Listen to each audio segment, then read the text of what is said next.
الحمدللہ رب العالمین والصلاة والسلام علی سید الانبیاء والمرسلین اما بعد فاعوذ باللہ من الشیطان الرجیم بسم اللہ الرحمن الرحیم۔ خلوص و محبت کے ساتھ درود پاک پڑھیں۔ اللہم صلی وسلم علی سیدنا و مولانا محمد وعلی آل سیدنا و مولانا محمد مبارک وسلم صلو علیہ صلاۃ و سلام علیک یا رسول اللہ صلی اللہ تعالی علیہ وسلم۔ پیارے محترم، بات چل رہی تھی نماز کی شرطوں کی۔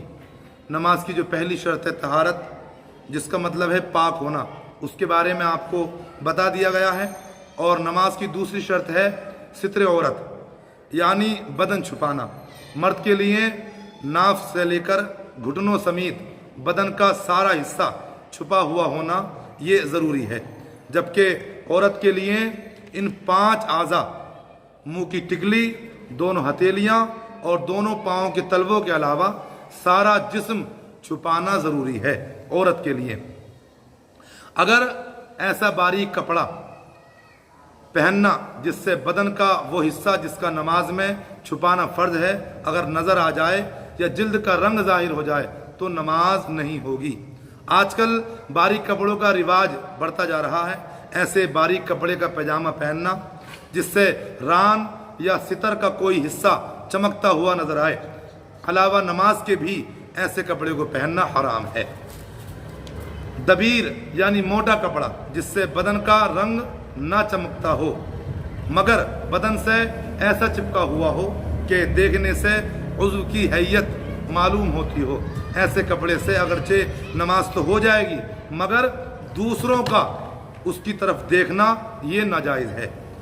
ایسا لباس لوگوں کے سامنے پہننا منع ہے جس سے ہمارے جسم کی حیت نظر آئے، اور عورتوں کے لیے بدرجہ اولا ممانعت ہے۔ بعض عورتیں ململ وغیرہ کی باریک چادر نماز میں اوڑھتی ہیں یا ہلکا دوپٹہ اوڑھ کر نماز پڑھتی ہیں جس سے بالوں کی سیاہی نظر آتی ہے، بالوں کی رنگت کالا پن نظر آتا ہے، یا ایسا لباس پہنتی ہیں جس سے جسم کے اعضاء کا رنگ نظر آتا ہے۔ ایسے لباس میں بھی نماز نہیں ہوتی ہے۔ تو میرے پیارے محترم، یہ ہے نماز کی دوسری شرط ستر عورت، جس کا مطلب ہے بدن چھپانا۔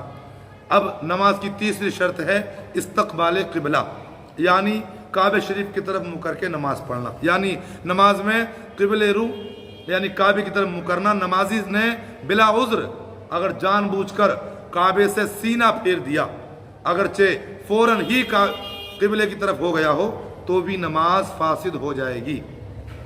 اور اگر بلا قصدن پھر گیا اور بقدر 3 مرتبہ سبحان اللہ، یعنی اگر دھوکے سے ہمارا سینہ پھر گیا اور 3 مرتبہ سبحان اللہ کہنے کے برابر سے پہلے اگر ہم نے دوبارہ کعبے کی طرف کو اپنا سینہ کر لیا تو نماز فاسد نہیں ہوگی۔ سمجھ رہے ہیں آپ؟ اگر ہمارا سینہ ہم نے جان بوجھ کے کعبے سے پھیرا نماز میں تو چاہے تو پل بھر کے لیے بھی اگر پھیر دیا تو نماز ہماری ٹوٹ جائے گی، فاسد ہو جائے گی۔ اور اگر ہمارا سینہ دھوکے سے پھرا، سمجھے آپ، تو اگر 3 مرتبہ سبحان اللہ جتنی دیر میں کہا جاتا ہے اتنی دیر سے پہلے اگر ہم نے اپنے سینے کو دوبارہ کعبے کی طرف کر لیا تو نماز ہماری ہو جائے گی، ورنہ نماز فاسد ہو جائے گی۔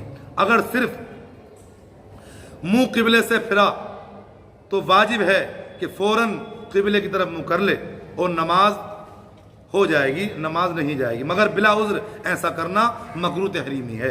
سمجھے آپ؟ اگر اپنے چہرے کو جان بوجھ کر کعبے سے پھیرنا مکروہ تحریمی ہے، یعنی دوبارہ نماز پڑھنی پڑے گی۔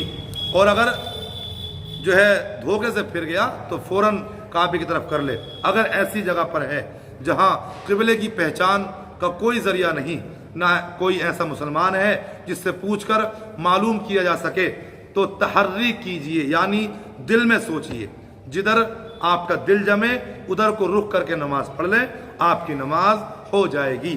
اور تحری کر کے نماز پڑھی بعد میں معلوم ہوا کہ قبلے کی طرف نماز نہیں پڑھی تو بھی نماز ہو گئی، لوٹانے کی ضرورت نہیں۔